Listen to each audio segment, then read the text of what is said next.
Ang Panginoon ay darating, ang pag-ibig niya ay magniningning. Sa harap ng altar kami lumalapit, umaawit ng masayang papuri. Sa harap ng altar kami lumalapit, umaawit ng masayang papuri. Sa ngalan ng Ama at ng Anak at ng Espiritu Santo, Amen. sumainyo ang Panginoon. At sumayo rin. Ipagdiwang po natin ang pagkamartir ni Santa Lucia. Upang tayo maging marapat sa misang ito, halina't magsisimula para sa ating mga kasalanan.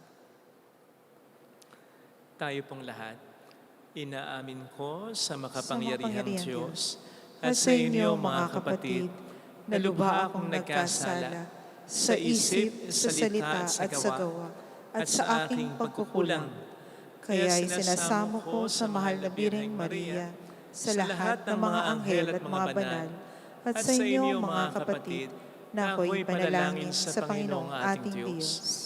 Kaawaan tayo na mapagmahal na Diyos, patawarin sa ating mga sala, at patnubayan hanggang sa buhay na walang hanggan. Amen. Panginoon, kaawaan mo kami. Panginoon, kaawaan mo kami. Kristo, kaawaan mo kami. Kristo, kaawaan mo kami.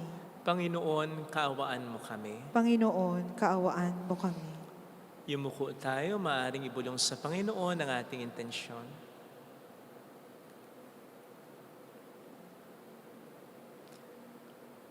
Manalangin tayo. Ama naming makapangyarihan, ang pagdalangin ni Santa Lucia ang dalaga at martir ay siya nawang tumangkilik sa amin upang ang pagdiriwang namin ngayon sa kapanganakan niya sa kalangitan ay siya ring aming makitang para sa amin nakalaan kailanman sa pamamagitan ni Jesucristo kasama ng Espiritu Santo magpa sa walang hanggan. Amen. Amen.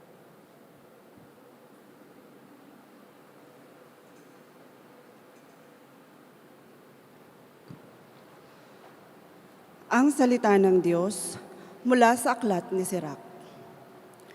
Noong mga araw na iyon, lumitaw si Elias na parang apoy. Parang sulong nagliliyab ang kanyang mga salita. Dahil sa alab ng kanyang galit sa kanilang kasamaan, pinadalhan niya sila ng tagutom at marami sa kanila ang nangamatay. Sa pangalan ng Diyos, pinigil niya ang ulan. At 3 ulit siyang nagpaulan ng apoy. Kagilagilalas ang iyong mga kababalaghan, Elias. Sino ang makatutulad sa mga ginawa mo? Sa wakas, iniakyat ka sa langit ng isang ipo-ipo. Lulan ng isang karwaheng, hila ng mga kabayong nag-aapoy. Nasusulat na ikaw ay babalik sa takdang panahon upang paglubagin ang galit ng Diyos bago sumapit ang takdang araw, para pagsunduin ang mga magulang at mga anak, at muling tipunin ang mga lipi ng Israel. Mapapalad ang mga makakakita sa iyo, at yaong mga namatay na umiibig sa Diyos, sapagkat kami rin ay mabubuhay. Ang salita ng Diyos. Salamat sa Diyos. Akitin mo poong mahal, iligtas kami tanglawan. Akitin mo, poong mahal, iligtas kami tanglawan. Pastol ng Israel, kami ay pakinggan. Mula sa trono mong may mga kirubin, kami ay tulungan. Sa taglay mong lakas, kami ay iligtas at tubusin sa hirap. Akitin mo, poong mahal, iligtas kami tanglawan. Ika'y manumbalik, O Diyos na dakila. Pagmasdan mo kami mula sa itaas, at ang punong ito'y muling pagyamanin at iyong iligtas. Lumapit ka sana, ang puno ng ubas na itinanim mo ay iyong iligtas. Yaong punong iyon na pinalagumot, iyong pinalakas. Akitin mo, Panginoong mahal, iligtas kami tanglawan. Ang lingkod mong mahal ay iyong ingatan, yamang hinirang mo ay iyong ipagsanggalang. iyong palakasin bilang isang bansang makapangyarihan. At kung magkagayon, magbabalik kami't di na magtataksil sa iyo kailanman. Kami pasiglahit, aming pupurihin ang iyong pangalan. Akitin mo, Poong mahal, iligtas kami tanglawan.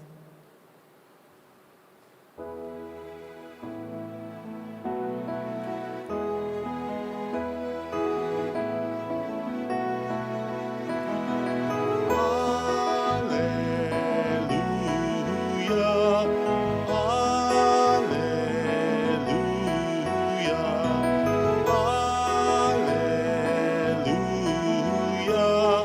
hallelujah.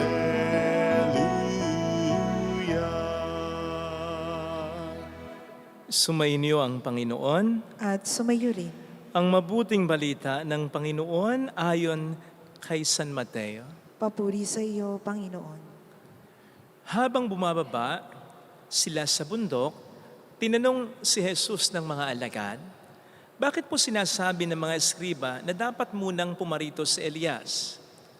Sumagot siya, parito nga si Elias upang ihanda ang lahat ng bagay. Sinasabi ko sa inyo na pumarito na si Elias, ngunit hindi siya nakilala ng mga tao. At kanilang ginawa sa kanya ang gusto nila. Gayon din naman, pahirapan nila ang anak ng tao. At naunawaan ng mga alagad na si Juan Bautista ang tinutukoy niya. Mga kapatid, ang mabuting balita ng Panginoon. Pinupuri ka namin, Panginoong Heso Kristo. Welcome sa Our Lady of La Salad, Quasay Parish, kung saan ayos lang pong umiyak at samahan tayo ng mahal na ina sa pag-iyak at sa pagdarasal upang maging maayos ang lahat. Naniniwala po ang mga Hudyo na ang pagdating ng Mesiyas ay pangungunahan ng pagbabalik ni Elias. Si Elias po ang isang pinakadakilang propeta sa matandang tipan. Siya po ay nabuhay nung kapanahunan ni Haring Ahab na napangasawa si Reyna Jezebel na isang pagano. Kaya po naging talamak sa bayan ng Diyos dati sa Israel ang pagsamba sa mga Diyos-Diyosan, lalong-lalo na sa Diyos-Diyosang si Baal. So much so na halos matabunan na ang pananampalataya ng mga Hudyo sa isa at tunay na Diyos. Nagbago ang lahat ng ito nang hamuning mag-isa ni Elias, ang mga bulaang propeta ni Baal at ni Reyna Jezebel sa bundok ng Carmel. Siyang mag-isa kontra 450 false prophets. Doon niya pinatunayan na peke si Baal.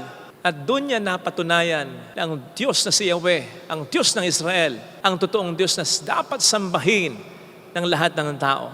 So napatunayan niya ang katotohanan yan na kamuntik nang mawala o makalimutan.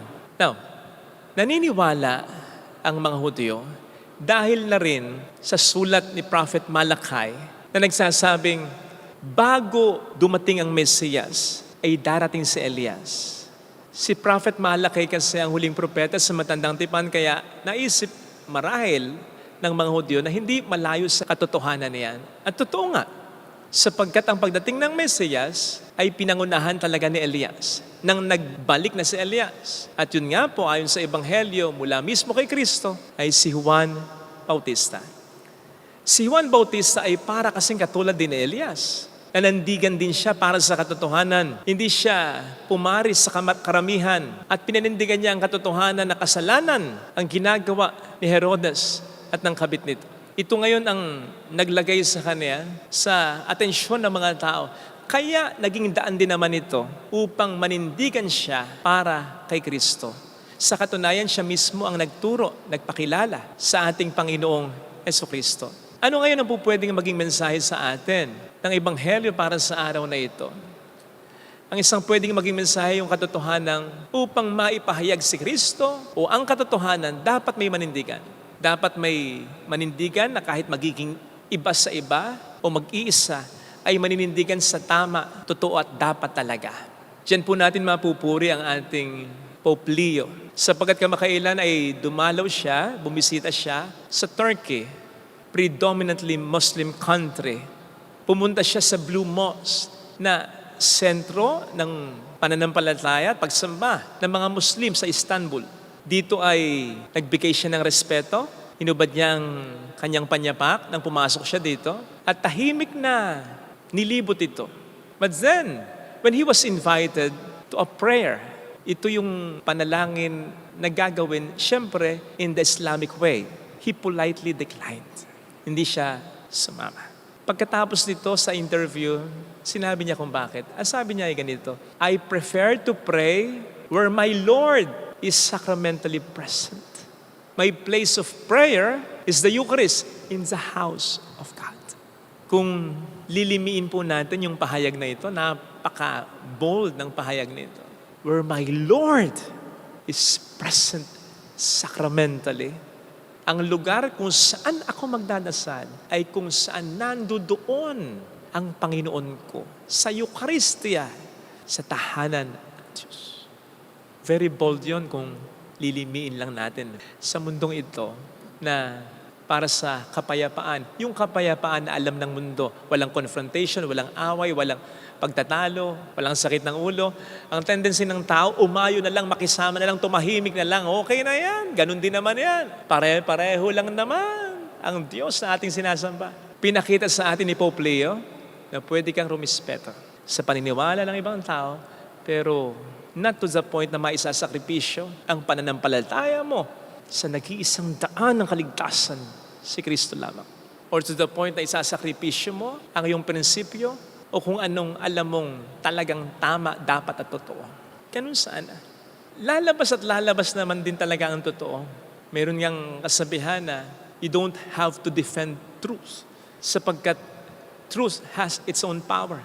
Kapag nagsabi ka nga daw ng katotohanan, wala ka nang dapat alalahanin pa. Hayaan mo na yun. Kikilos ng sarili ang katotohanan. Yes, lalabas at lalabas ang katotohanan, pero dapat tumulong din tayo upang hindi tayo itumatabunan, upang hindi ito ma-set aside na lamang. Dapat maging agent din tayo ng katotohanan upang mabigyan natin ito ng pagkakataon at hindi basta-basta matakpan o mabaon.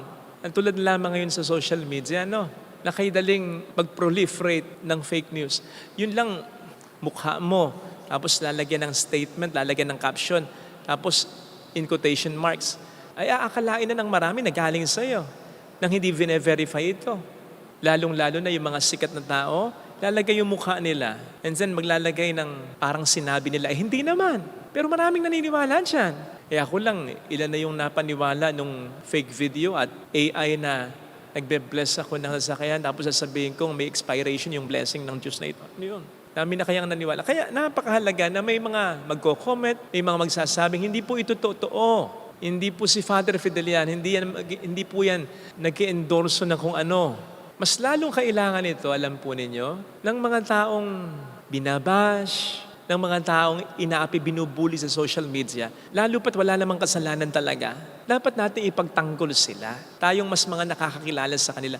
Siguro naman po, natatandaan nyo yung kaso tungkol sa boyfriend ng isang modelo at actress na namatay. Binash siya, pinagbintangan siya na siyang may kagagawa nung pagkamatay ng actress at modelong ito. Dinibdib niya hanggang sa allegedly kitilin niya ang sarili niyang buhay. Sinisigurado ko dun sa lalaking ito, bago man ito, kung totoo man ay nagpakamatay. Maraming nagte-text dyan, privately na maraming nag-PPM dyan. We are with you, I know you, hindi mo gagawin yon. Huwag mong pansinin yung mga taong yan, na binubuli ka sa social media. Yes, nakatulong yung mga yan, pero hindi sapat yan. Binubuli siya publicly, so defend him publicly. Tayong mga Kristiyano, dapat nating i-defend si Kristo. Pero tayong mga mas nakakakilala sa Kanya, ikaw naman ang nagsisimba, mas nagdarasal, mas nagninilay ng salita, mas dapat nating pagtanggol ang Panginoon. Kahit na may mga kukontra sa atin, kahit na may mga bubuli sa atin, ano ba naman yung kahit isang beses sa ikumontra ka, sabihin mo kung ano yung pinaninindigan mong tama at totoo. Tapos okay na, hayaan mo na sila. Pero dapat magsalita. Hindi po pwedeng tahimik lang. Maliwanag ang sabi ng ating Panginoon. Kung siya'y kikilanlin natin and therefore ipagtatanggol natin sa harap ng maraming tao, pag tayo'y namatay, kikilanlin din tayo ni Kristo sa harap ng mga banal at sa harap lalong-lalo na ng Ama. Huwag nawang dumating yung punto na pag namatay tayo, sasabihin sa atin ni Kristo, hindi ko kayo nakikilala sapagkat hindi nyo ako kinilala. Hindi nyo ako pinagtanggol sa iba. Gayon din naman sa mga taong binubuli, lalong-lalo na sa social media o kahit na mga personal na binubuli. Ito yung mga taong di bang magsasalita kung minsan, hindi nyo ako nakikilala. Sasabihin ng mga taong ito silang namubuli sa kanila. And therefore, ang ibig sabihin nun, tayong mga mas nakakakilala sa kanila, ang dapat na mag-defend, magtanggol sa kanila. Again, nakatutulong yung mga private message na yan, pero mas maganda kung publicly, i-defend din natin sila, maninindigan tayo para sa kanila, lalo na kung sigurado tayong inosente sila. Again, makapangyarihan ng katotohanan. Again, lalabas at lalabas ang katotohanan. Pero habang natatago yan, habang hindi nalalantad yan, habang hindi na i-defend yan, ng mga dapat na mag-defend ng katotohanan, maraming taong mapapahamak, maraming taong maliligaw, kasi maraming taong mas maniniwala sa kasinungalingan. Kung ang Panginoon nga, kinailangan niya ang isang Juan Bautista, kung ang Diyos niya, kinailangan niya ang isang Elias, upang hindi matago sa mahabang panahon ang katotohanan tungkol sa Kanya. Bagamat lalabas at lalabas din naman yung katotohanan yan tungkol sa Diyos. Pero habang hindi na ilalabas yan, habang walang nagtatanggol dyan, maraming napapahamak. Kaya sana, huwag tayong matakot manindigan sa katotohanan, lalo pat ito'y tinatabunan, lantaran ng kasinungalingan. Ito sana ang hiling nating biyaya sa ating banal na pagdiriwang. Ilagay natin ang ating kanang kamay sa tapat ng ating puso.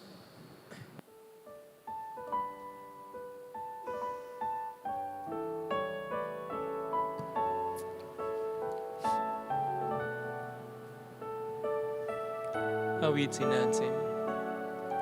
Alam kong may magagawa ang Diyos. Alam kong may magagawa ang Diyos. Alam kong may magagawa ang Diyos. Alam kong may magagawa Walang imposible sa Kanya. ang Diyos. Kung ako'y magtatapat, Kung ako'y magtatapat sa Kanya'y maglilingkod, sa Kanya'y maglilingkod, alam kong may magagawa ang Diyos. alam kong may magagawa Hindi ako magdududa. ang Diyos. Alam kong diringhin ng Diyos ang sambo, Alam kong di sapagkat mahal niya ako. Diyos ang samo ko. Alam kong diringhin ng Diyos ang samo ko. Alam kong diringgin ng Diyos ang samo ko. Kung ako'y magtatapat, Kung ako'y magtatapat sa Kanya'y maglilingkod, sa Kanya'y maglilingkod, alam kong diringhin ng Diyos ang samo ko. diringgin ng Diyos Pumikit tayo. ang samo ko. Panginoon, tulungan mo po akong manindigan para sa iyo nang hindi makikipag-away, kundi i-defend ka lang, ipagtatanggol ka lang ang katotohanan na ipinapahayag mo. Alam kong hindi ko kinakailangan na ipagtanggol ka, pero habang natatago ang katotohanan na malalantad at malalantad din naman, mas maraming taong naliligaw, mas maraming taong napapahamak. Tulungan mo rin po akong manindigan, lalong-lalo na para sa aking mga mahal sa buhay. Bawalin sila sa maling ginagawa nila. Huwag pumayag sa mga maling gusto nila. Manindigan kahit ako ang maninindigang mag-isa. Tulungan mo po ako. Hallelujah! Awayin man ako, makasakit man ako ng damdamin ng iba, maging payapa sana ang kalooban ko. Gayon din naman, makapagsalita ako ng maayos. Hindi pa lang, walang galit, pero may paninindigan at hindi mawawala ang malasakit. Hallelujah! Tulungan mo po ako, Panginoon, sapagkat gusto ko rin naman. Pinangingibabawal lang ako ng hiya, ng takot kung minsan. Babalik ang Panginoon upang tayo ay tapat siya sa kanyang mga pangako sa atin. Sabihin mo sa sarili mo, mayroong magandang mangyayari sa iyo. Higit pa sa inaasahan mo, sapagkat mahal ka ng Diyos at ng pakakalan. Kung lalapit ka kay Jesus, maaaring matagal, maaaring maging mahirap, Pero magiging maayos din ang lahat. Kaka-Jesus. Mayroong magandang mangyayari. Magandang mangyayari sa iyo. Kung lalapit kay Jesus, Kung lalapit kay Jesus. papuri sa Ama at sa Anak sa Espiritu Santo. Kapara ng sa unang-una ngayon, magpakailanman, at magpasawalang hanggan. Amen.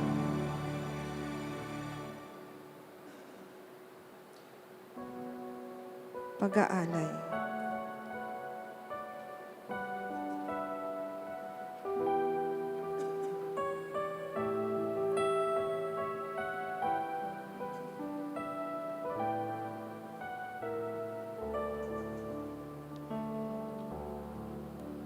Ang ulilang lupain, malaon ng tigang, ay muling magsasaya.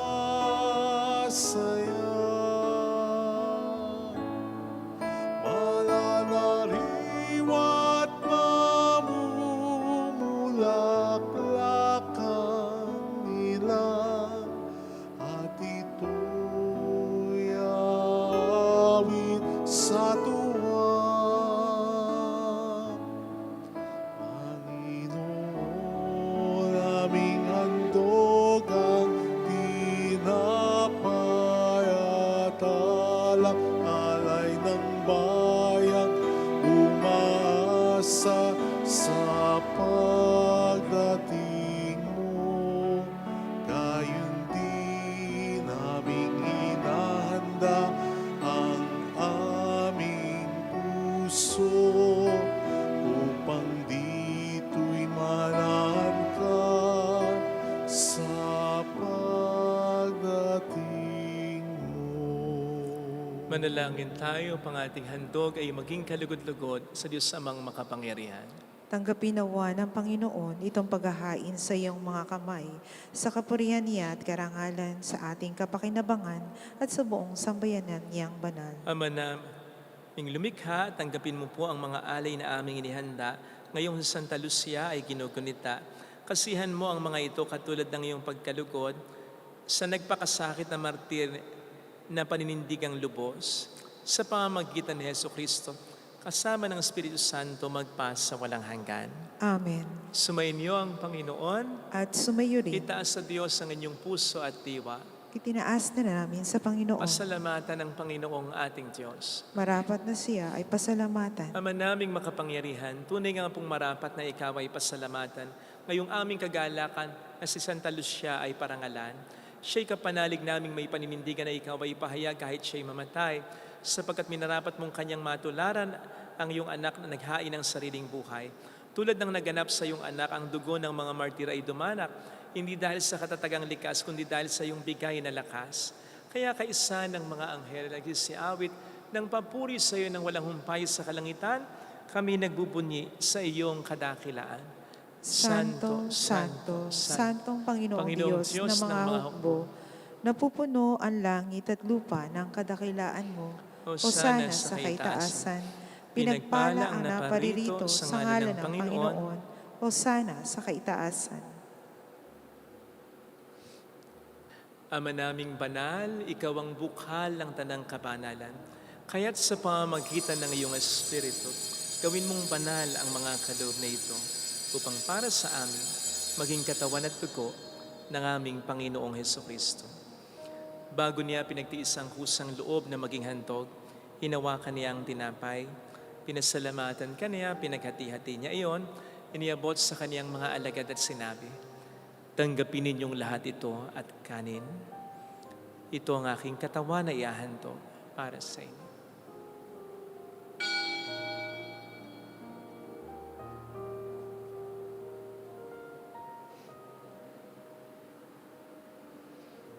Gayun din naman nang matapos ang hapunan, hinawakan niya ang kalis, muli kaniyang pinasalamatan. Iniabot niya ang kalis sa kaniyang mga alagad at sinabi, tanggapin ninyong lahat ito at inumin. Ito ang kalis ng aking dugo ng bago't walang hanggang tipan, ang aking dugo na ibubuhos para sa inyo at para sa lahat. Sa ikapagkapatawad ng mga kasalanan, gawin niyo ito sa pag-alala sa akin.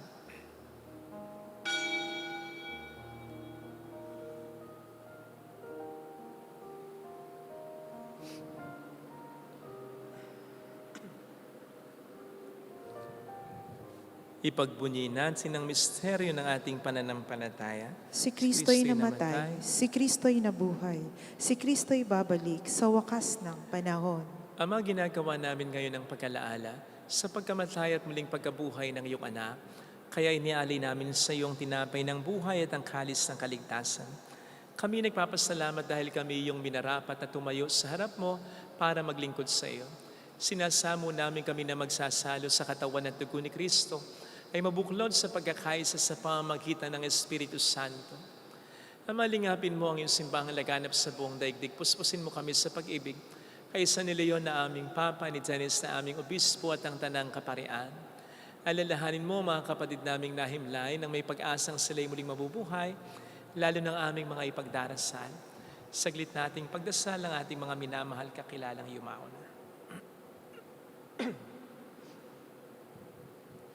Kaawaan mo sila at patuloyin sa iyong kaliwanagan. Kaawaan mo at paging tapatin kaming lahat na makasalo sa iyong buhay na walang wakas.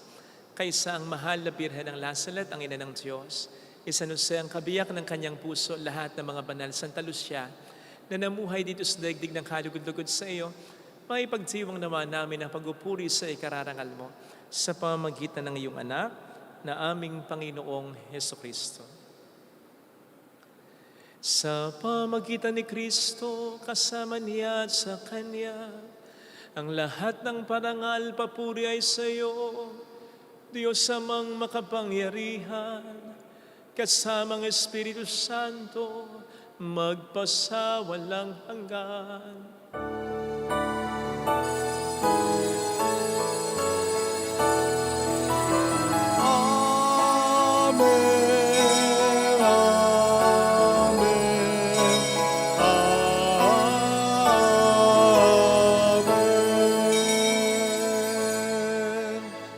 Tumawag tayo sa ating Ama.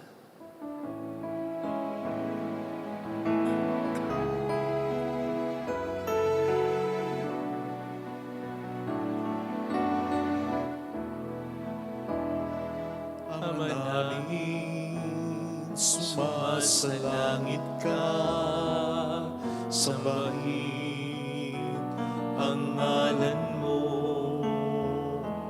mapasa amin ang kaharian mo, sundin ang loob mo dito sa lupa para nang sa langit.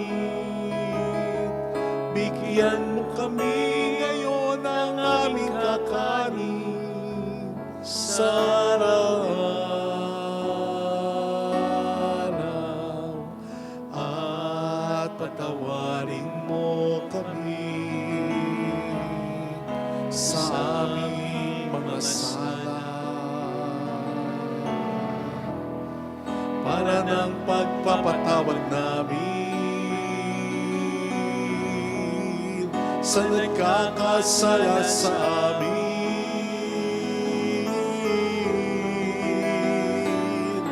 At huwag mo kami ipahintulos sa tukso, at tiadya mo kami sa lahat ng masama.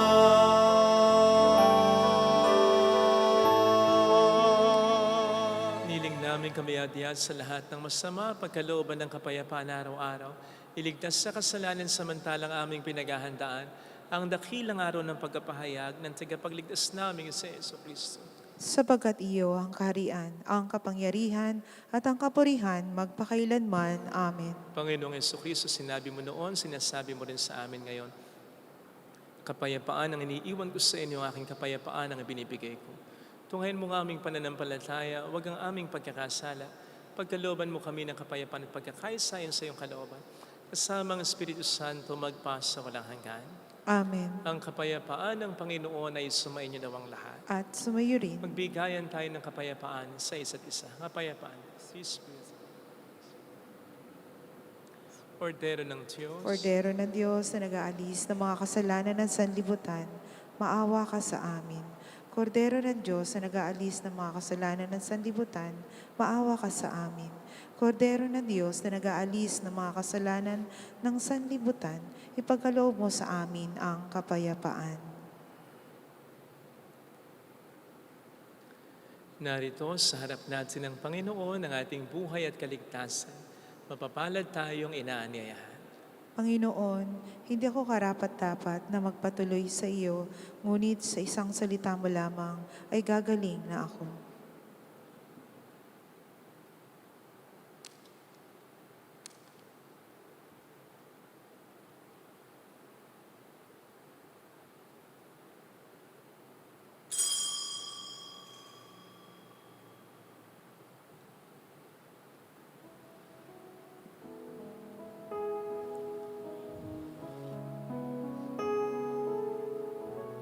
Kinabang.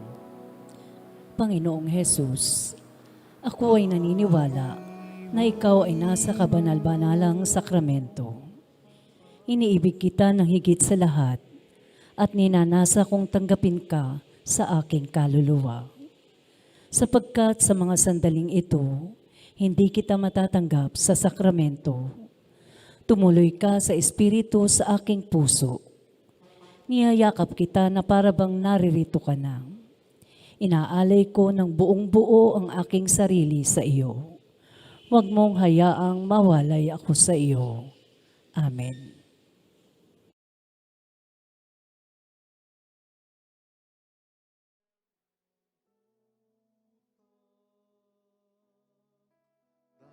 Darating ang inyong Diyos, inyong makita ang karangalan niya.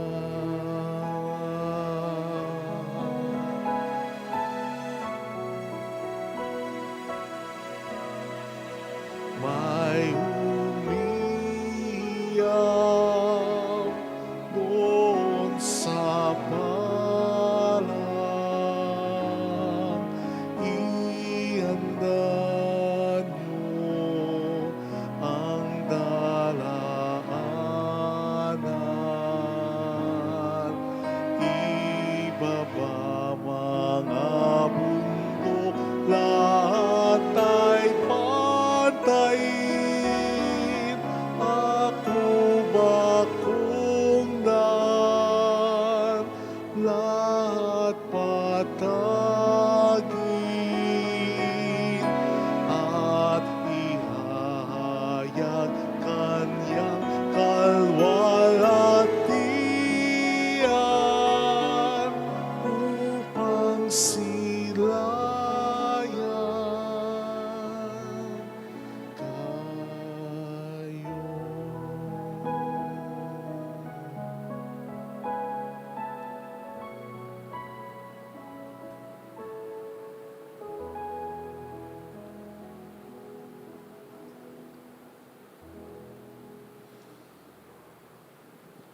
Manalangin tayo. Ama naming mapagmahal, sa hanay ng mga banal, isang talus siya ay pinutungan ng hiyas ng kadalisayan at tagumpay sa katatagan. Pagkalooban mo kaming tumanggap sa banal na pakikinabang na makapanaig ng buong tapang sa lahat ng kasamaan at maging dapat magkamit ng kaluwalhatian sa piling mo sa pamamagitan ni Jesucristo, kasama ng Espiritu Santo magpa sa walang hanggan. Amen. Holy God, Holy Mighty One, Holy Immortal One. Have mercy on us and on the whole world. Holy God, Holy Mighty One, Holy Immortal One. Have mercy on us and on the whole world. Holy God, Holy Mighty One, Holy Immortal One. Have mercy on us and on the whole world. Jesus, King of Mercy, We trust in you. alalahanin Alalahanin ang mahal na biray ng Lazaret, ina ng pag-asa, Ikaw ang nagpapaalala sa aming magbalik loob sa Ama. Ito ang nagpapatunay na ang kagandahang loob mo'y nananatiling busilak. Sa pag-aaruga mo sa amin, tungkulin mo'y tinupad. Sa paanan ni Kristo'y tinuring mo kaming mga tunay mong anak.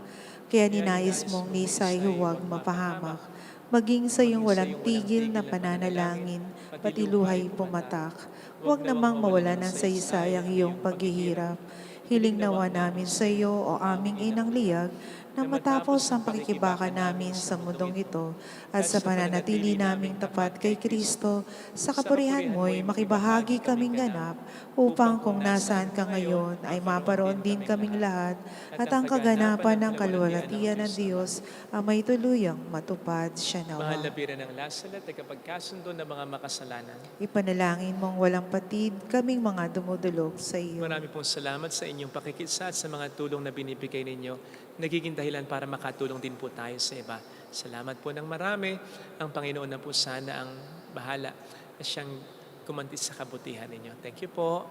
Sumainyo ang Panginoon. At sumayo rin Palain kayo kasama ang ating pamilya ng mapagmahal na Diyos, ng Ama at ng Anak, ng Espiritu Santo. Amen. Umayo tayo sa kapayapaan ni Kristo. Salamat sa Diyos.